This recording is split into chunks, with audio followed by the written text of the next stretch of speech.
Welcome to Tochi Stories. Please don't forget to like, subscribe, and turn on post notification because it will mean the whole world to me. Now let's get right into the story. Brace yourself. Amara Nwachukwu had everything most women prayed for, at least on the surface. She was the only child of a late Chief Nwachukwu, a man who built an empire from the red soil of their village and expanded it into the city. Landed properties, transport companies, a bottled water factory, and a 6-bedroom estate in Enugu, where she now lived with her husband, Chike. But despite the vast wealth her father left behind, Amara lived simply. She drove a modest Toyota Corolla, dressed in Kamakura prints, and wore her natural hair in thick cornrows or wrapped in a silk scarf. She never flaunted her name, never reminded anyone she was an heiress.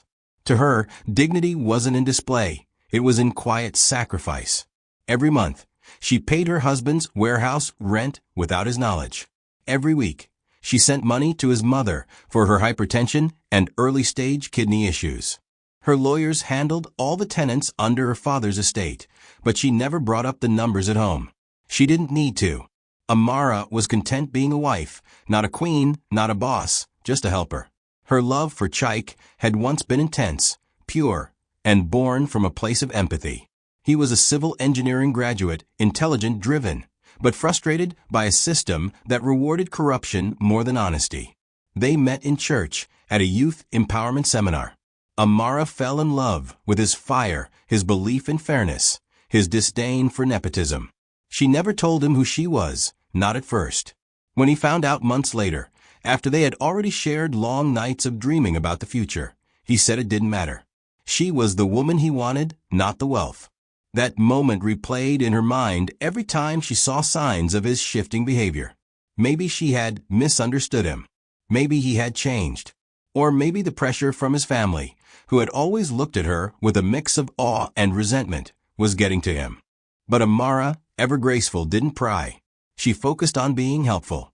She joined in family prayers, helped his siblings with job applications, and stayed up late balancing the finances that kept everyone afloat. Yet her humility wasn't praised. It was slowly becoming a weapon against her. Over time, she noticed how invisible her efforts had become. No one thanked her for Mama Chike's hospital bills. No one acknowledged her when she sponsored Chike's younger brother's clearance fees. Instead, conversations at family gatherings began to shift. Amara is lucky to marry into a family like this, someone once said, right in front of her. Lucky? She wanted to laugh, but she swallowed it. Another time, Mama Chike complained that Amara never brought her cooked food anymore, even though Amara had just paid for her medications that morning. These subtle acts of erasure didn't go unnoticed, but Amara had learned the art of silence from her mother. She believed goodness didn't need applause. Still, in her quiet moments, she wondered if being humble was making her disposable. The cracks were forming, not on the outside, but deep in the emotional foundation of her marriage. And even Amara, the ever-patient woman, didn't know if she could keep pretending not to notice. The shift in Chike was slow, but once it started, it snowballed. It began with minor complaints Amara was too soft, too private, too withdrawn. Then he started comparing her to other women. Do you know how Nkechi kneels to serve her husband? That's a woman who knows how to honor her man, he said one evening after church. Amara had only just finished cooking and serving him a hot plate of yam porridge with smoked fish. She smiled faintly and cleared the plates without responding. But inside, something stung. That night, she couldn't sleep. She lay beside him as his light snoring filled the silence and wondered when her tenderness became a weakness. Wasn't it enough that she handled their finances, ensured their bills were paid, and stood by him even when his business had stalled for over a year? But maybe he no longer saw all that. Maybe he only saw a woman he couldn't control, whose silence made him feel powerless. And that terrified him more than anything else. Soon, the conversation shifted from her attitude to property. One evening, Chike casually brought up the idea of joint signatures on their house and estates. It's just for unity. In case anything happens to you, I should be able to handle things, he said with a calmness that made her stomach turn. She wasn't suspicious at first. After all, they were married. But when he pressed the issue again and again, even involving his mother in veiled conversations about trust and family ownership, Amara felt a quiet alarm ring in her chest. Her father had taught her to be kind, but not naive. Every single property she inherited was under legal trusteeship, not just for protection, but because he knew the world could be cruel to women who loved blindly. Amara smiled politely and said, "We'll talk about it later." But in her heart, she knew this wasn't about unity. It was about control. What hurt the most wasn't the request, it was the entitlement behind it. Chaik began behaving as though the properties were already his. He started making unsanctioned decisions about repairs in her estate buildings. He used her father's name as a form of credibility to secure a private loan she never approved. And still, Amara held her peace. She prayed. She fasted. She even asked God to touch his heart and restore their bond. But love without mutual respect becomes labor. She was laboring, and he was lounging in the benefits of her sacrifice. Her silence was becoming heavy, almost like sin. Every time she saw her father's framed photo in the living room, she felt guilt twist in her chest. Was she letting him down by letting someone else tear apart what he built? Her heart was torn between marriage and memory, between loyalty to her vows and loyalty to the man who raised her with wisdom and warned her never to let love blind her. When Mama Chaik arrived unannounced one humid Tuesday afternoon, Amara welcomed her with a warm hug and a cold glass of tiger nut drink. The older woman accepted both without a smile, sitting down with the air of someone inspecting her kingdom. "So you people didn't think to tell me the family now has a silent owner," she said, her eyes scanning the polished tiles and air-conditioned parlor. Amara, unsure whether to laugh or apologize, simply replied, "You're always welcome here, Mama." But her words fell flat. That evening, the old woman made herself at home, rearranging the sitting room chairs, entering the kitchen to recheck the food stock, and eventually demanding that Amara stop buying fancy market food and instead cook real meals. But the real blow came 2 days later, when Mama Chaik sat in the compound with her son and whispered, not so subtly, "You're sleeping beside a bank and still acting broke." Chaik laughed, but it wasn't the laugh of amusement. It was the laugh of permission. Amara overheard it from the bedroom window upstairs, and for the first time, she felt her knees weaken. This wasn't just a crack in their marriage. It was a coordinated dismantling of her personhood. Mama Chaik began to speak more boldly after that. She called Amara too proud for not handing over at least one plot of land to Chaik to manage. "How can a woman be keeping everything in her name?" she hissed. At dinner, she mocked Amara's lack of children, implying that wealth without a son was emptiness. Chaik said nothing. He simply ate. And that silence was worse than words. It was confirmation, permission, betrayal. Amara, though raised with grace, was not raised without discernment. She saw it now clearly, the same way her uncle once tried to manipulate her mother after her father died. The same way the world constantly tried to wrestle power from women and call it love. She realized that Mama Chaik didn't just dislike her. She saw her as a threat, one who had to be tamed, humiliated, or erased. That night, as Chaik snored in deep sleep, Amara sat at her father's study table and opened one of the legal folders her father left behind. She flipped through deeds, allocations, trusteeship papers, and appointment letters. Everything was in her name. Every clause was secured with firewalls.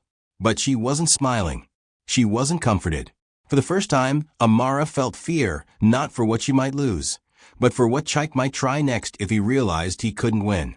And she was right. She just didn't know the pain was going to come so violently and so publicly.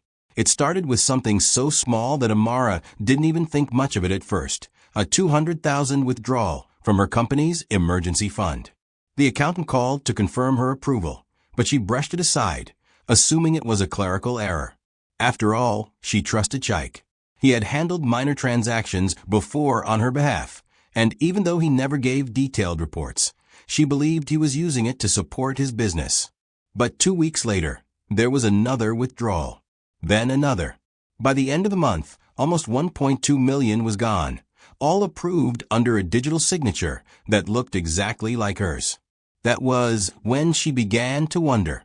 Her father's lawyer, Barrister Okeke, called one evening and asked if she had authorized a transfer of $3 million from one of her fixed deposits into Nwachukwu and Sons Trading Co., a business name belonging to Chike. Amara's hands went cold. The lawyer's tone was neutral, but heavy with meaning. "Madam, if it's your husband, I will not interfere. But please verify." She thanked him softly, hung up, and sat in silence for a long time. That night, she stared at her husband across the dining table, wondering if love had made her blind or if trust had made her foolish. She didn't confront him immediately. Instead, she began to observe his calls, his body language, the sudden late nights, the new perfumes on his shirts that she didn't buy. He would come home smelling faintly of money, that strange scent of confidence men wear when they believe they're getting away with something. He smiled more when she was quiet, thinking her silence was ignorance. But Amara wasn't ignorant. She was calculating. She had grown up watching her father handle deceitful contractors with calm patience until they dug their own graves. She remembered how he once told her, "Never shout when you're in power, my daughter. Silence makes a thief reveal himself." So she waited. She waited as Chike printed fake receipts for supposed house repairs, as he brought his younger brother to inspect one of her estate projects, as he used her car without asking, and as he began to address her staff with commands instead of courtesy. He was slipping, and he didn't even know it. Still, Amara hoped it would stop. She hoped it was just greed whispering to him, not a full betrayal. But hope in marriage sometimes becomes self-deception. The breaking point came one morning when she received a text from one of her company accountants. "Madam, the new authorization form you sent doesn't match your handwriting." She hadn't sent any. She rushed to the office and saw the document. Her name printed, her signature forged, her father's old seal used. Her chest burned. Someone had broken sacred ground. She quietly called Barrister Okeke, her father's lifelong legal partner, and instructed him to freeze all estate accounts immediately, quietly, without alerting anyone. Chike would only realize this days later when his fraudulent transaction bounced. That night, she sat at the balcony under the orange glow of the Enugu sunset, wondering when her home turned into a battlefield. She was the quiet wife, yes, but silence was not weakness. In her stillness, she was gathering firewood for the storm to come. Chike underestimated her. When his fraudulent transaction was flagged by the bank, he blamed it on technical issues and spent days trying to cover his tracks. But deep down, he knew she had found out. That knowledge didn't bring him shame, it brought him anger. How dare she question him about her own money? He was her husband. In his mind, that meant ownership, not partnership. So, he crafted a new plan, a subtle, manipulative one. One evening, he came home holding a brown envelope, smiling like a repentant child. "Amara, I've been thinking," he began softly, sitting beside her. "All these misunderstandings are because we're treating marriage like business. I want us to build something together. Let's expand one of your father's lands near Nsukka.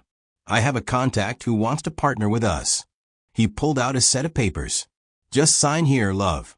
I've already handled the logistics." His voice was so calm, so casual, that anyone else might have signed it instantly. But Amara had learned that calmness was the most dangerous mask. She took the paper with steady hands. The top sheet read, "Land Development Partnership Agreement." It looked legitimate, with official stamps, typed clauses, and even a witness line left open. But Amara was her father's daughter. She flipped through the pages, and in the final section, buried under legal jargon, was a clause that transferred property ownership for investment facilitation to Chike Nwachukwu, to be later reassigned. Her hands trembled, not from fear, but from heartbreak. She looked up and met his eyes, searching for any flicker of remorse. There was none, just expectation. He thought he had won. "Chike," she whispered, "you should have just asked me." He frowned. "Ask you for what? For what is already ours?" Her eyes softened, but her heart hardened. She folded the papers, handed them back, and said gently, "Let's discuss it with Barrister Okeke tomorrow." His face fell. The pretense cracked. You don't trust me anymore, do you?" She didn't respond. Silence was safer than lies.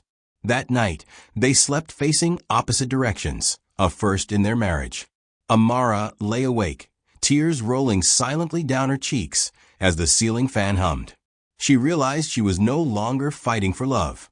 She was fighting for her father's legacy, for her dignity, for the peace of her soul she had given to a man who saw her as an asset, not a partner. Meanwhile, Chaik sat outside smoking, a habit he once condemned in others. His ego was wounded. In his mind, Amara had disrespected him by challenging his authority. He didn't see a wife protecting herself. He saw a woman rebelling against control. And somewhere between that pride and wounded masculinity, something inside him snapped. The house that had once echoed with laughter now vibrated with unspoken hostility. Neither of them knew that the next family gathering would end in blood and boiling water. When Chaik announced he would host Thanksgiving dinner that year, everyone was shocked. His siblings thought it was his way of restoring peace after a season of coldness. Mama Chaik, ever manipulative, saw it as an opportunity to teach Amara humility. Amara herself was wary but too exhausted to argue. She agreed, quietly, not out of love, but to keep the peace a little longer. The preparations were extravagant, a stark contrast to their recent tension. Mama Chaik invited the pastor, cousins, old family friends, and neighbors. Chaik ordered new furniture and bought matching family attires without asking Amara's opinion. He wanted the night to appear perfect. A public performance. A stage for control. Amara, still healing emotionally, moved through the house like a ghost, setting tables, organizing food, and avoiding confrontation. She wore a long cream gown that covered her modestly and tied her hair in a scarf, looking serene yet distant. Guests complimented her grace, unaware that her marriage was suffocating behind that polite smile. The atmosphere was tense that evening. Mama Chaik arrived early, wearing an elaborate blue lace and loud perfume that filled the room. She whispered to her son, while Amara supervised the caterers. "Today, she will either show respect or show herself," Mama said coldly. Chaik laughed. The dinner began with prayers, songs, and laughter. For a brief moment, it felt normal again, until Chaik stood up to make a speech. "I want to thank my wife," he said, holding a glass of wine, "for standing by me, even when we have misunderstandings." His words were dripping with sarcasm. People laughed awkwardly. Amara forced a smile. Then he pulled out a folded document from his pocket, the same partnership agreement. He handed it to her in front of everyone. "I want my wife to bless this new project publicly," he announced. The room fell silent. All eyes turned to Amara. Mama Chaik smirked. "Sign it, my daughter," she said sweetly. "Don't disgrace your husband in front of people." Amara's hands trembled slightly as she took the paper. Her vision blurred. It wasn't just the humiliation. It was the betrayal of using a sacred family gathering to corner her.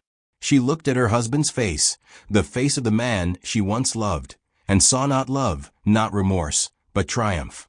A slow, painful fury rose inside her, one she could barely contain. "I will not sign anything I haven't read," she said softly. But her softness enraged him. "You will sign it now, Amara," he barked. The crowd shifted uneasily. "You will not embarrass me in my own house."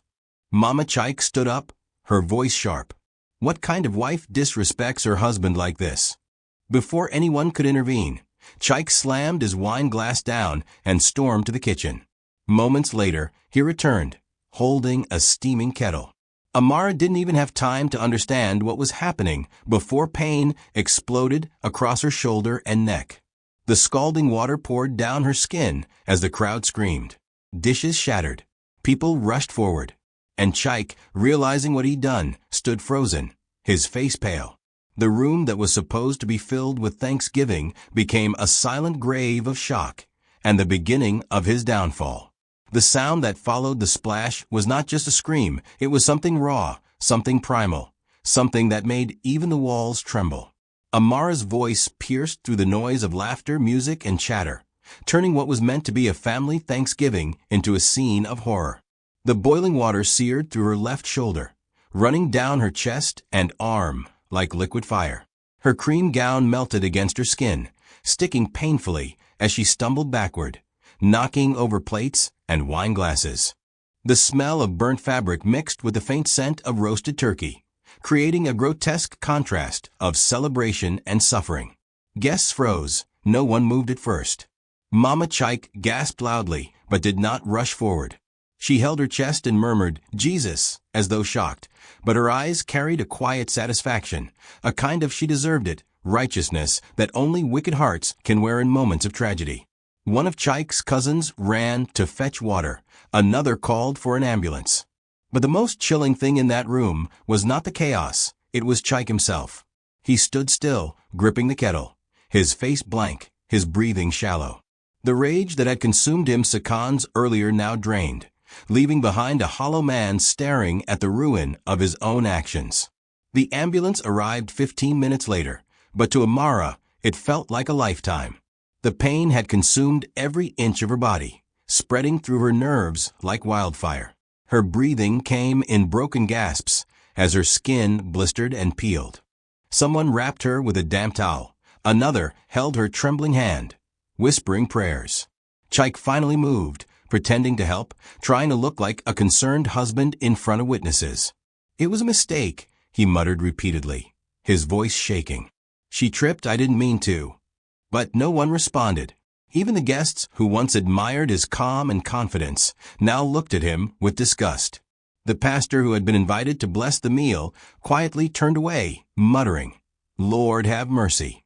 The ride to the hospital was filled with sirens, flashing lights, and groans of agony. Amara drifted in and out of consciousness, hearing fragments of voices, nurses shouting, metal doors swinging, and someone yelling for bandages. The last thing she remembered before blacking out was the echo of Chaik's voice beside her bed, whispering, "You pushed me to this, Amara. You did this."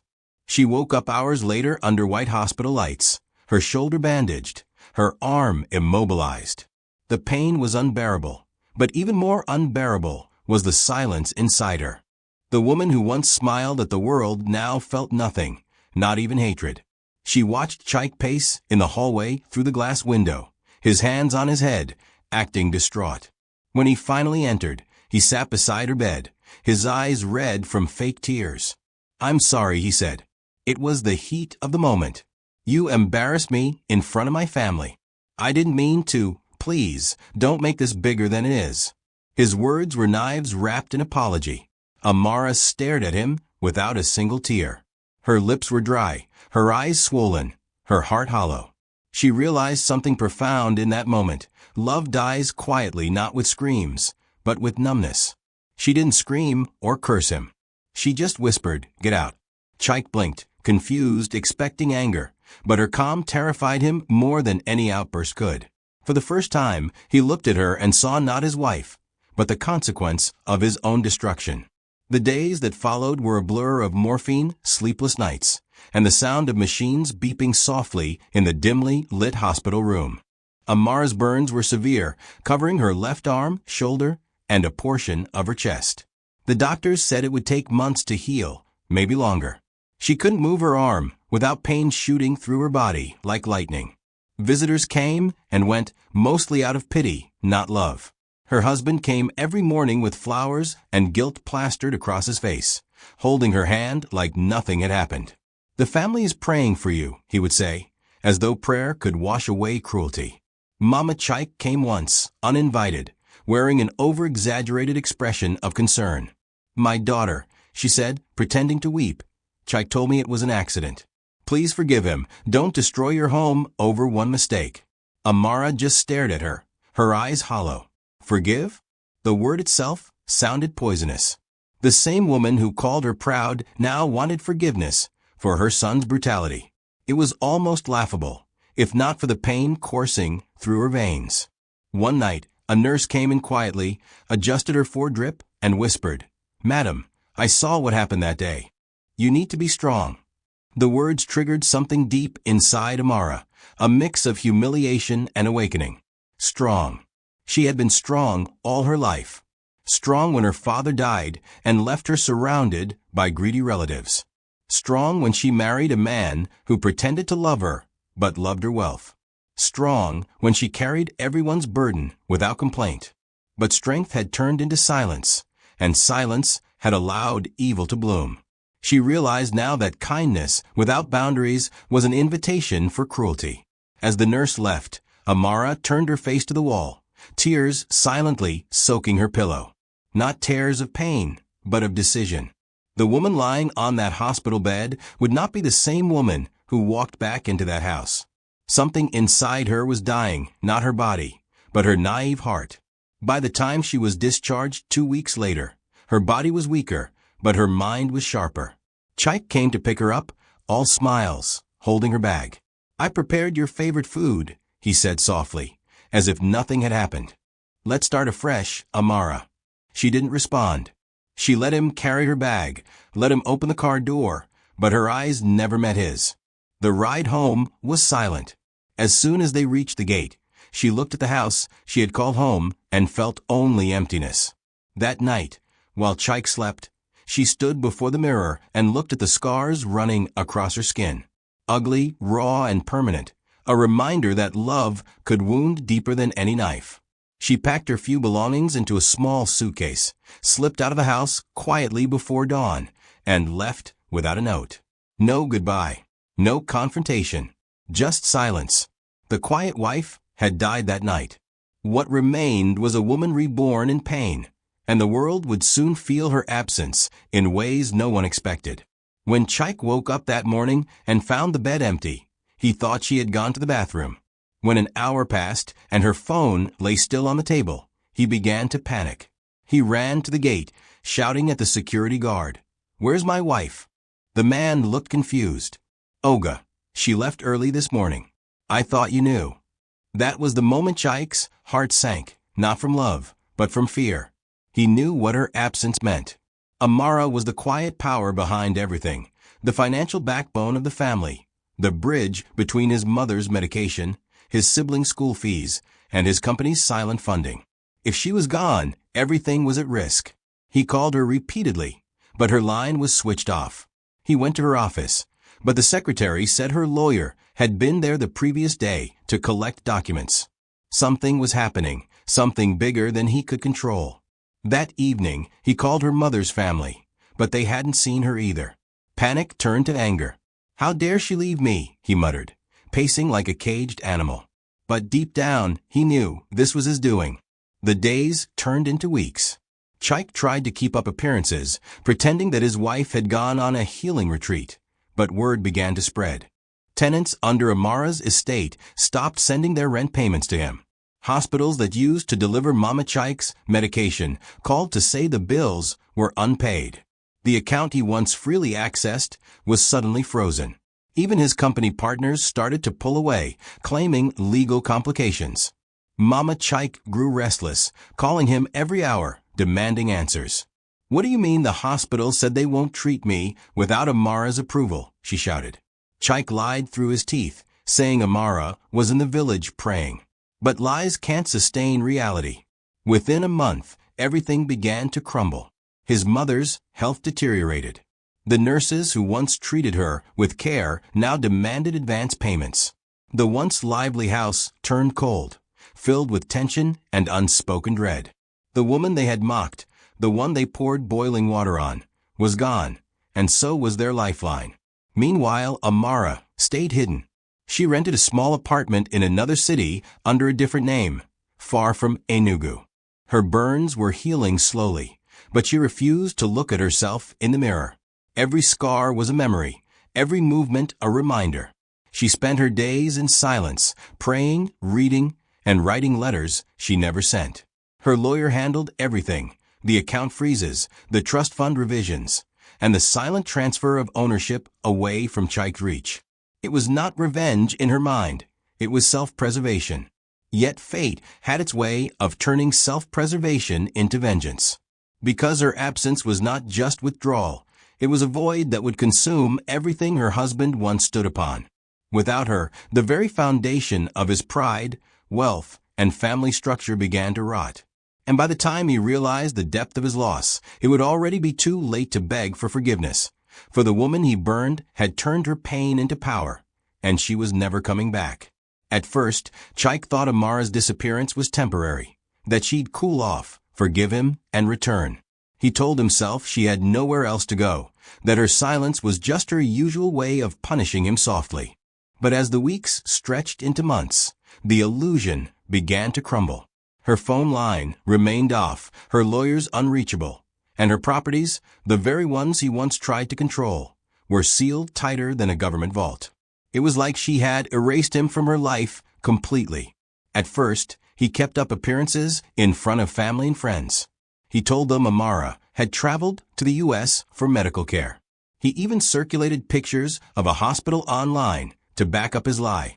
But the cracks began to show when the tenants in Amara's estates started calling him directly, demanding clarification on rent payments. "Oga, Madam say make we no send money to your account again." "Oh," one tenant said casually. "She say everything go through her lawyer now." That was when panic began to seep into his bones. Money, once easy to access, suddenly became scarce. His business partners, who had always trusted him because of Amara's influence, started withdrawing. His suppliers refused to extend credit. His mother's medication bills, which Amara had quietly paid for years, piled up. And for the first time, Chaik began to feel the cold sting of reality, that his entire comfort had been built on her quiet strength. Mama Chaik, too, grew restless. Her calls turned from gentle concern to outright nagging. "You better bring that woman back before my enemies finish me," she shouted one morning, gripping her chest as she coughed violently. "You see what I told you? You wanted to control her. Now she has shown you pepper." Chaik tried to calm her, but he couldn't hide his worry. The hospital had refused to continue her dialysis sessions due to unpaid arrears. Amara had apparently stopped all automatic payments. The nurse who had once visited weekly stopped coming. Even the driver refused to take her to the hospital, claiming he hadn't been paid in months. Every wall that Amara had once held up began collapsing, one after another, leaving Chaik in the ruins of his own pride. At night, he couldn't sleep. Guilt mixed with anger, and both gnawed at his sanity. Sometimes he would stand at the balcony, staring into the dark, remembering the Thanksgiving night, the steam, the screams, her eyes, that silence. Her silence haunted him more than anything. He started drinking to numb it, but alcohol only made it louder. He saw her in his dreams, burned, staring at him, saying nothing. He began to lose weight, his once confident posture now replaced with slouched shoulders and trembling hands. Yet in all this, he still couldn't bring himself to admit he had destroyed the one person who truly cared for him. Instead, he began blaming her for everything, her pride, her silence, her decision to leave. "She did this to us," he muttered one night, gripping his glass of gin. "She wanted to destroy me." But deep down, he knew the truth. He had lit the match that was now burning down everything he had ever known. By the third month of Amara's disappearance, Mama Chaik's health had taken a dangerous turn. Her blood pressure was unstable, her kidneys failing faster than the doctors predicted.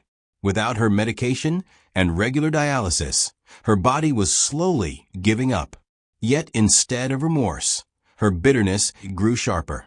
"That which is rejoicing somewhere," she would mutter from her sickbed, her voice trembling with anger. "I warned you not to marry a woman who thinks she's better than you. She's wicked. A woman who can leave her husband like that has a serpent's heart." Chaik tried to console her, but her words pierced him like needles. He could see her body deteriorating, her once plump face sunken, her eyes yellowing, her breath labored. The doctor gave them a bill running into millions, one they couldn't afford. Amara's lawyer had made sure no estate funds could be accessed by Chaik or his family.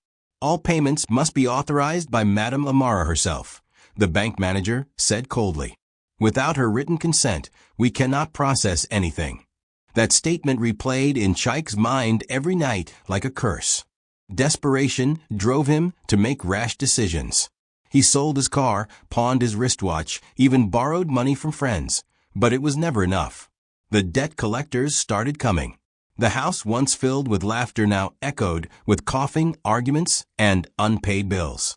One night, as Mama Chaik lay on her hospital bed, gasping for air, she grabbed Chaik's wrist with surprising strength. "Find her," she whispered fiercely. Apologize if you must. I don't care what you do, just bring her back. Without her, this family will perish. Her words, meant as an order, sounded more like a prophecy. Chaik nodded weakly, tears forming in his eyes, though not from love, from fear. He left the hospital that night and drove aimlessly through the city, his thoughts a whirlwind of regret and anger. He wanted to call Amara, to beg, but he didn't have the courage. His pride wouldn't let him admit he needed her. His guilt wouldn't let him believe he deserved forgiveness. He was trapped in a prison of his own making, watching his mother die slowly, a punishment he secretly knew he had earned. Meanwhile, Amara sat in her quiet apartment miles away, staring at her reflection. The scars were healing, though slowly. The pain had become a dull ache, not physical anymore, but emotional. Her lawyer had informed her about the state of Chaik's mother's health, and though she said nothing, her heart clenched slightly. Not because she still cared, but because she understood the weight of fate. Life was exacting justice in silence. Every prayer she once whispered, every tear she shed, was now manifesting as balance. She didn't need to lift a finger. Everything was unfolding exactly as it should. For the first time in months, she smiled faintly, not out of joy, but out of release. She realized she didn't need revenge. Her absence had become the loudest judgment. In choosing to heal, she had unknowingly handed her husband and his mother to the very consequences they had mocked her with. And somewhere between that realization and the ticking of the clock, Amara whispered to herself, "Justice doesn't always scream. Sometimes it just watches." It was a cold Thursday evening when Chaik finally broke.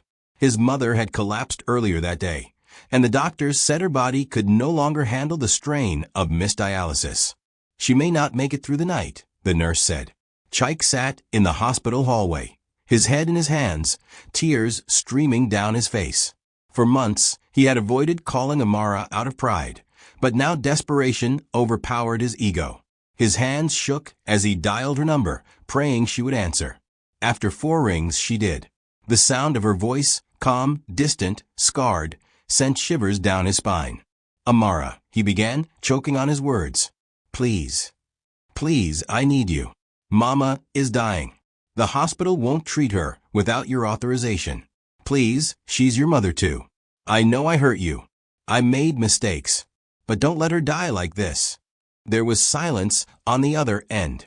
For a moment, he thought the line had disconnected. Then she spoke, softly, without emotion. "Chaik, my mother died years ago. You killed her with your hands." Before he could respond, she ended the call. Her words hit him like thunder. He tried calling back, but the line went straight to voicemail. He screamed, cursed, and wept, attracting stares from nurses and patients. His pride, once his armor, was now a coffin. He begged God, begged fate, begged for mercy, but it was too late. That night, Mama Chaik's condition worsened. She kept muttering Amara's name in delirium, calling her my daughter, begging for forgiveness she never gave when she was healthy. Chaik held her hand as her breathing slowed. "Mama, don't leave me," he whispered. But death doesn't wait for tears. By dawn, she was gone. The nurse covered her body gently, leaving Chaik frozen in disbelief. The reality of what he had done, not just to Amara, but to his own mother, crashed into him like a wave. In trying to control a woman, he had lost the very thing he claimed to protect, his family. Across town, Amara sat quietly in her dimly lit apartment, staring at her phone. Her lawyer had informed her of Mama Chaik's death earlier that morning. She didn't cry. She didn't rejoice either. Instead, she sat in silence, feeling the weight of inevitability.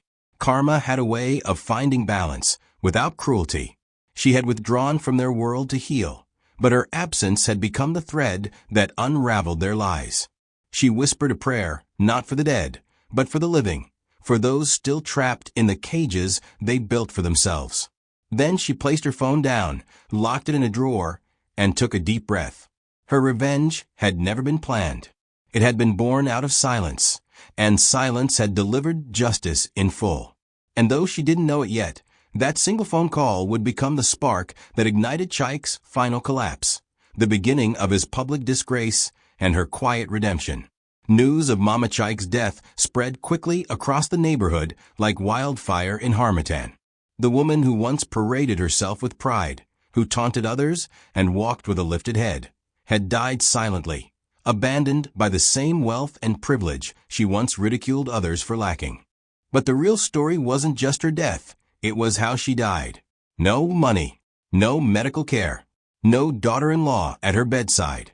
Everyone knew how Amara used to carry the family on her back, silently paying bills, funding treatments, even covering rent for Mama Chaik's cousin without ever speaking a word.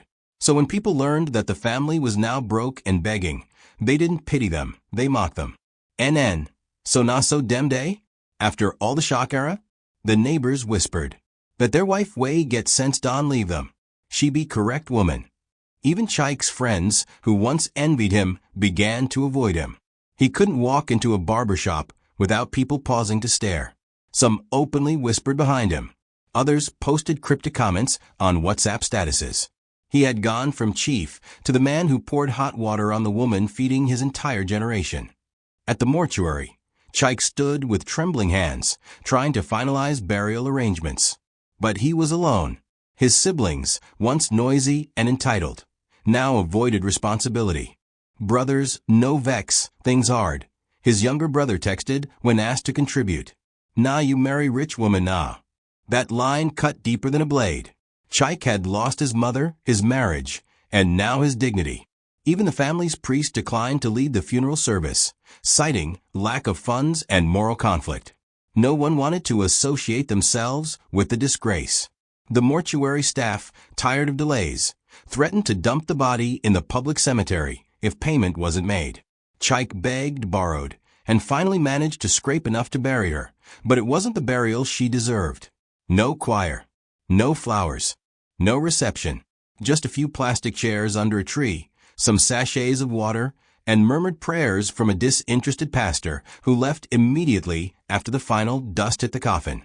As the last shovel of red earth covered his mother's grave, Chaik stood there, his shirt soaked in sweat and shame, while two women nearby whispered, "If na Amara day, this burial for be better."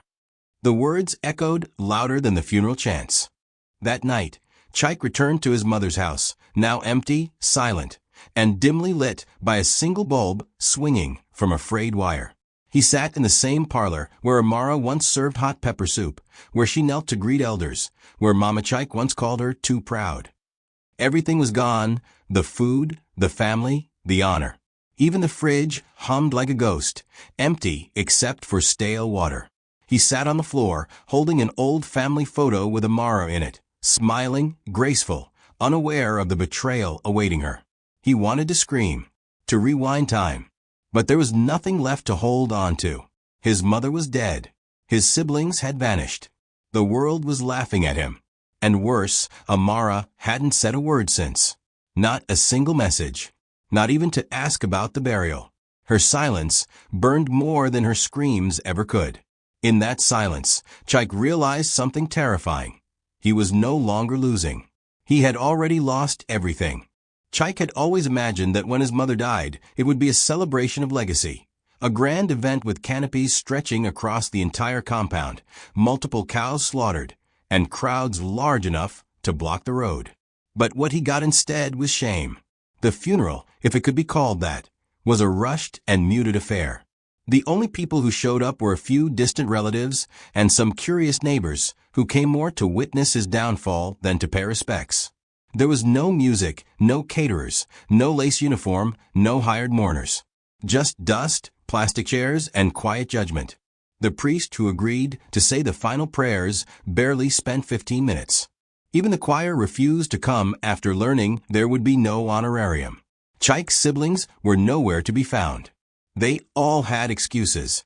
One claimed to be stuck in Abuja, another cited illness. But the truth was glaring. Nobody wanted to be part of the humiliation. Not when everyone knew that the person who could have given Mama Chaik a burial worthy of a queen had been pushed away and betrayed. As the service ended, a small group of women lingered at the gate, gossiping in low tones. One woman, an elder from the neighborhood, said it aloud without shame. This woman suffered, oh, imagine having a daughter-in-law like Amara and still dying like this. Another added, "Pride go kill person.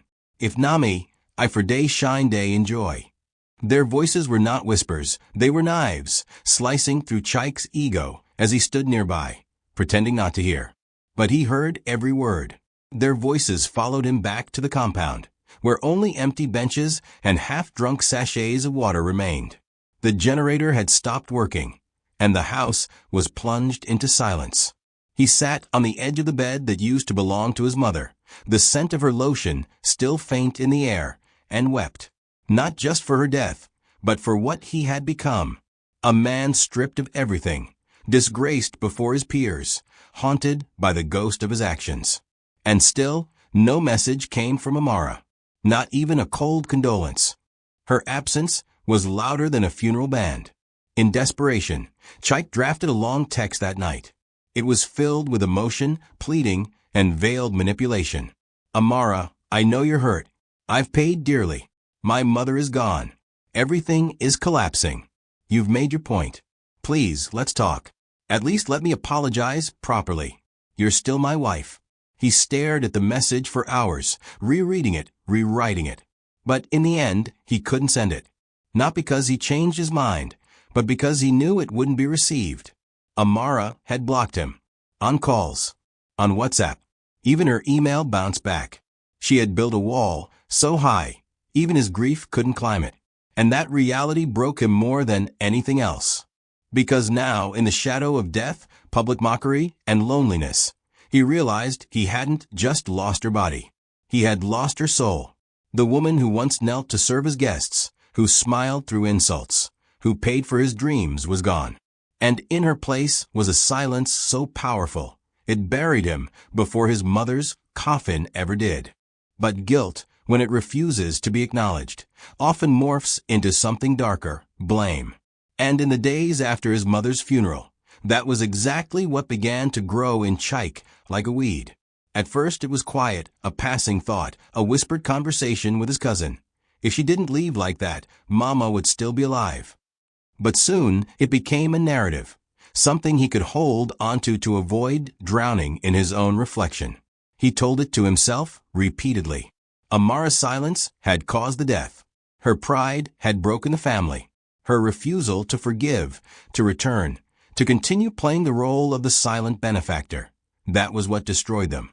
The more he told the story, the more he believed it. And soon he began telling others. At first subtly. She left without a word, even when Mama begged for help. Imagine that kind of heart. Then more boldly, "She's wicked." All this fake humility was just to gather pity. Who leaves a sick woman to die? The story spread, not because people believed him, but because people love scandal. But he made a mistake. In his desperation to rewrite the past, he forgot the one thing that always follows the truth: proof. Amara had it all. Medical records, bank statements, receipts of dialysis payments she had made over the years, voice recordings, messages, even CCTV footage of that Thanksgiving night, the moment he poured hot water on her. She had never posted it, never released it, but she had it, safe, archived, waiting. So when Chike, in a fit of emotional instability, walked into a local police station and tried to file a case of deliberate negligence causing death, the officer simply stared at him. "Oga, you say now your wife caused your mama death by disappearing?" Chike nodded. "We want justice." The officer leaned back, unimpressed. "Where she day now?" Chike hesitated. She ran away. After injuring herself. She's using emotional manipulation to ruin my life." The officer squinted. "But we here say na you pour hot water for public. We even see video for one neighbor phone." The officer tapped his desk. "You for no come station, Oga. You for go church, go beg God." That night, Chike sat alone in the car park, the police station behind him. His disgrace now complete. The lie had collapsed like the rest of his world. Even the law would not protect him. He thought he could use the system to spin the story, but Amara had never played by force. She had let truth be her weapon, silence be her shield. And now, her silence was not just vengeance. It was a mirror, one he could no longer avoid. The blame he tried to push onto her had ricocheted back, exposing every ugly truth. As he stared into the night sky, surrounded by the ghosts of his choices, one terrifying reality settled over him. Amara hadn't even started her revenge. Everything that had happened so far was just the beginning, and he was the one who opened the door. It began with a knock. Not a loud one, firm, deliberate, precise. The kind that announced authority. Chaik had just returned from a failed meeting with one of his creditors when he opened the door to find two men in suits standing before him. "Mr. Chaik Nwachukwu?" one asked. He nodded warily. The man handed him a brown envelope. "You've been served." The words struck like a hammer. Chaik blinked, his throat dry. Served? For what? The men didn't answer. They simply turned and left. He tore the envelope open and began to read, and with every sentence, his face drained of color. Case No. Yen 37925, Amara Nwachukwu versus Chaik Nwachukwu, property fraud, financial forgery, domestic violence, and attempted embezzlement. His hands trembled as he dropped into a chair. It felt surreal. His name, printed in black ink beneath accusations he could no longer deny. His first thought was denial. His second, panic. His third, anger. "So this is her revenge," he muttered under his breath. But deep down, a cold voice whispered the truth. "This is justice, and you built it yourself." The days that followed were chaos. His phone buzzed nonstop, journalists, family, old friends pretending to care, creditors threatening to seize what remained of his assets. The legal notice spread faster than fire on dry grass. Within 48 hours, social media was filled with hashtags. Hashtag Justice for Amara. Hashtag Thanksgiving Burn. Hashtag The Quiet Wife Speaks. Someone had leaked the hospital photos, Amara's burned skin, her bandaged arm, her pale face. Others leaked fragments of the CCTV footage from that night, showing the moment Chaik raised the kettle. Though the camera angle didn't catch the full act, it captured enough: his rage, her scream, the chaos that followed. The internet didn't need more proof. Within days, Chaik became a national villain. His old business partners cut ties publicly. The company he co-owned issued a press release disassociating itself from domestic abuse and financial crimes. Even his siblings stopped answering his calls. The shame that began in his neighborhood had now gone national. His name, once respected, had become poison. When the court date finally arrived, Chaik walked in wearing a black suit that hung loosely on his frail body. His face was pale, eyes sunken from sleepless nights. Cameras flashed outside as reporters shouted questions he couldn't answer. Inside, the courtroom was packed, not just with lawyers and witnesses, but with curious spectators who wanted to see justice unfold. Amara wasn't there. She didn't need to be. Her lawyer, Barrister Okeke, stood tall at the plaintiff's table, holding a file thicker than a Bible. When the judge entered, everyone rose. The hearing began quietly, with a clerk reading out the charges. But as each word echoed through the courtroom, assault, fraud, forgery, domestic violence, embezzlement, Chaik's breathing quickened. He felt like the walls were closing in. Then the judge looked up and said calmly, "Mr. Nwachukwu, you may respond." For a long moment, Chaik just sat there, staring at nothing. The man who once shouted over his wife at home could now barely speak. "It was an accident," he whispered hoarsely. But even he didn't believe it anymore. The courtroom was silent as Barrister Okeke began presenting evidence. He spoke with the calm assurance of a man who had been waiting years to deliver a righteous blow. "My lord," he began, "this case is not merely about domestic assault. It is about systematic emotional and financial exploitation, about a man who bit the very hand that fed him." He opened a large file and began reading. Bank records showing unauthorized withdrawals, photocopies of forged signatures, and letters from Amara's company accountants detailing the discrepancies. Then came the photos, taken by the hospital after the Thanksgiving night. The audience gasped as the images appeared on the projector. Amara's blistered shoulder, her bandaged neck, the redness of trauma that even time couldn't erase. Chaik looked away, his hands shaking violently. His lawyer whispered something, but he couldn't focus. The judge's expression was unreadable. One of the female clerks turned her face away, tears glistening in her eyes. The silence in the courtroom was so thick it felt like air had stopped moving. But that wasn't all. Okeke continued methodically, presenting audio recordings recovered from Amara's home device, snippets of arguments where Chaik's voice was clearly audible, demanding her signature on documents, threatening to teach her a lesson if she continued to disrespect him.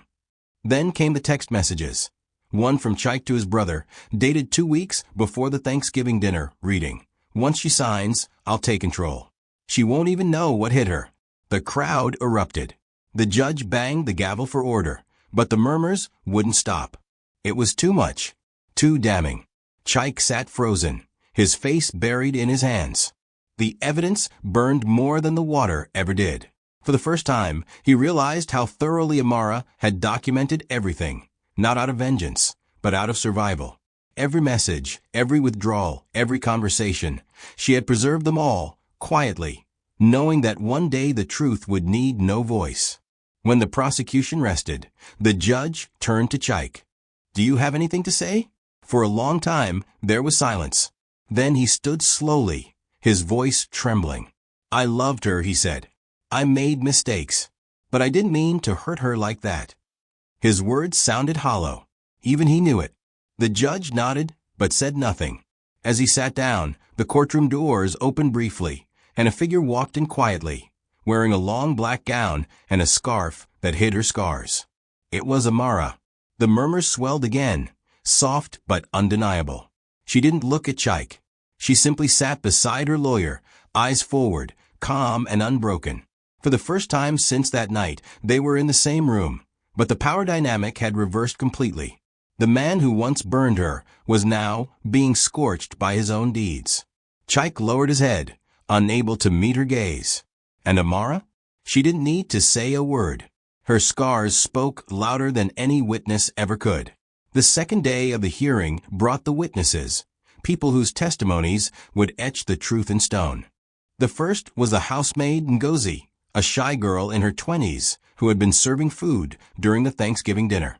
Her voice trembled as she recalled what she saw. Madam refused to sign the paper. Oga got angry. He shouted. Then he went to the kitchen and came back with kettle. "I saw smoke coming from the kettle. Before we fit understand what'n happen." He pour on her shoulder. She fall shout. Everybody scream. The courtroom gasped again. Ngozi wiped her tears as she continued. "Madam never even shout bad word. She just ate cry small, saying nothing. Oga say, e be mistake. But we all see am. No be mistake." The judge nodded quietly. Her testimony alone could have closed the case. But there was more, much more. Next came the hospital doctor, a calm middle-aged woman with weary eyes. She confirmed the burn injuries, the degree of pain, and the psychological trauma Amara suffered. "It wasn't just physical damage," she said firmly. "This patient endured deep emotional abuse. She refused visitors. She didn't even want to press charges initially. It was only after months of silence that she decided to speak." The judge leaned forward. "And why do you think she changed your mind?" The doctor hesitated, then said softly, "Because healing sometimes demands truth." Her words hung in the air like scripture. Then came the estate accountant, the driver, even the pharmacist who used to deliver Mama Chaik's medications. One by one, they painted a vivid picture of who Amara truly was, the quiet giver, the backbone of the family, the woman who carried everyone's burdens until they broke her. By the time the last witness left the stand, the narrative had completely shifted. Chaik was no longer a husband defending his pride. He was a fallen man standing in the ruins of his greed. When the judge finally adjourned for deliberation, the courtroom was silent again. Chaik sat motionless, staring at his hands as if seeing blood that couldn't wash off. The lawyers packed their files. The reporters scribbled notes. And Amara, still silent, stood to leave. As she walked past him, her scarf slipped slightly, revealing part of her healed burn. Chaik flinched like he'd been struck. For a moment, their eyes met. His were filled with regret, hers with nothing, just emptiness, peace, and a distant strength he could no longer touch. she said quietly, almost like a whisper only he could hear. "You poured the water, Chike, but I became the fire."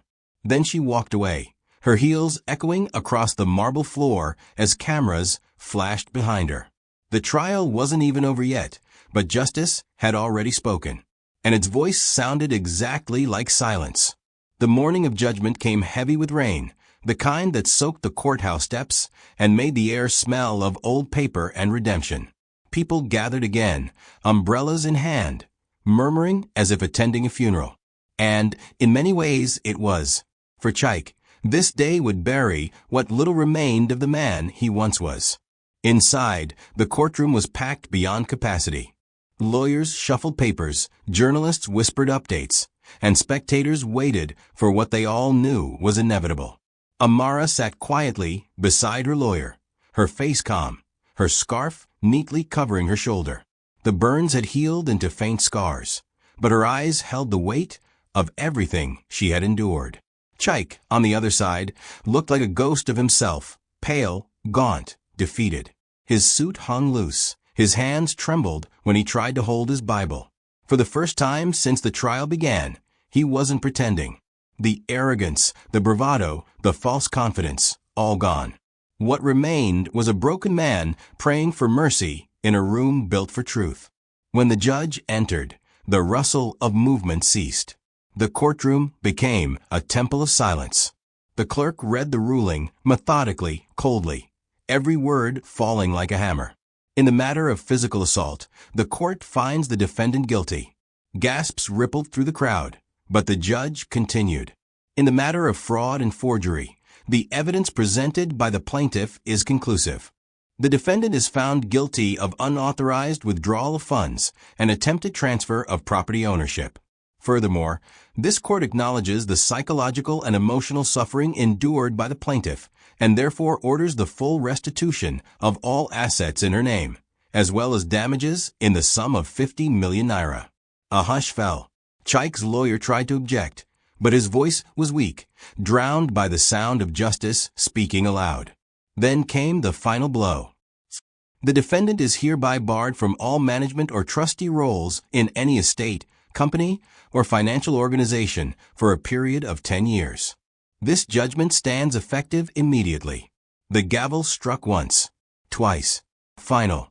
Irrevocable. Chike didn't hear the rest. His world was spinning. Reporters swarmed outside the courtroom. Cameras flashed like lightning. Some whispered serves him right. Others muttered, "Karma never forgets." He sat frozen, his head in his hands, unable to cry, unable to breathe. When the judge stood to leave, Amara rose too, gracefully, quietly. She didn't look back at him. She didn't need to.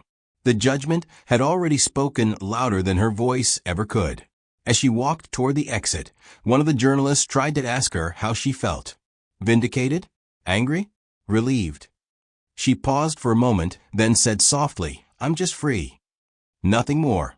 That word, free, echoed through the hall like scripture. Outside, the rain had stopped, and a weak sun broke through the clouds. She stepped into the light without looking back. Inside the courtroom, Chike sat alone, surrounded by whispers, drowning in shame, and realizing at last that the real punishment wasn't prison. It was living long enough to remember everything he destroyed. The house was colder than he remembered. Dust hung in the air like ghostly fog. Chike pushed the door open slowly, the hinges groaning as though protesting his return.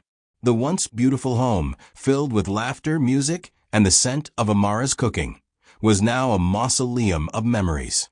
The walls still carried faint scorch marks from the night of the Thanksgiving disaster, stains he had never cleaned, as if afraid to erase his own guilt.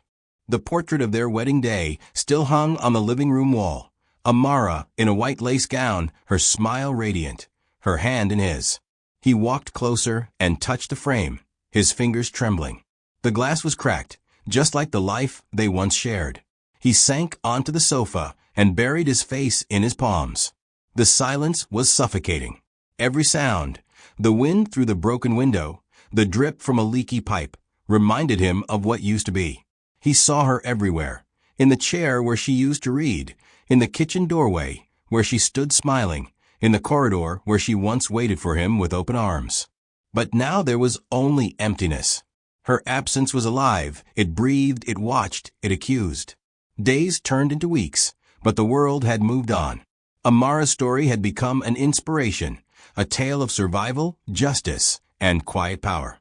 She had refused every media interview, donated part of the damages to a burn victims foundation, and disappeared from the public eye once more.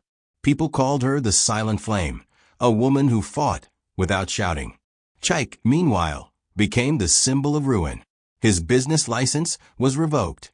The properties he had once claimed as his own were legally repossessed. His friends vanished. His siblings relocated, ashamed to bear his surname. He had no one left. Even his reflection betrayed him, a hollow-eyed man with graying hair and a haunted stare. Sometimes he wandered through the market, and people whispered as he passed, "Na him be that man way pour hot water on I'm life." The words followed him like a curse. And, in a way, they were right. He had poured hot water on his wife, but the real burn was spiritual, eternal, and it had scorched every corner of his life. One evening, as the sun dipped behind the rusted gate, Chaik sat alone in the parlor holding a single photograph, the one of Amara taken before everything fell apart. Her eyes were soft, her smile peaceful, her innocence still intact. He ran his thumb across the image, tears blurring his vision. "I didn't mean to destroy you," he whispered. "I just wanted to feel powerful." The words sounded pathetic, even to his own ears. Somewhere outside, a generator hummed, then died. The silence returned, deeper this time. He stood, walked to the window, and looked out at the compound, the same place where guests once parked for celebrations, now overgrown with weeds. The emptiness swallowed him whole. And for the first time, he understood the weight of what he'd lost, not just a wife, not just a family, but the only person who ever saw him as more than a man. He knelt on the coal tile, clutching the photo to his chest, his tears falling freely.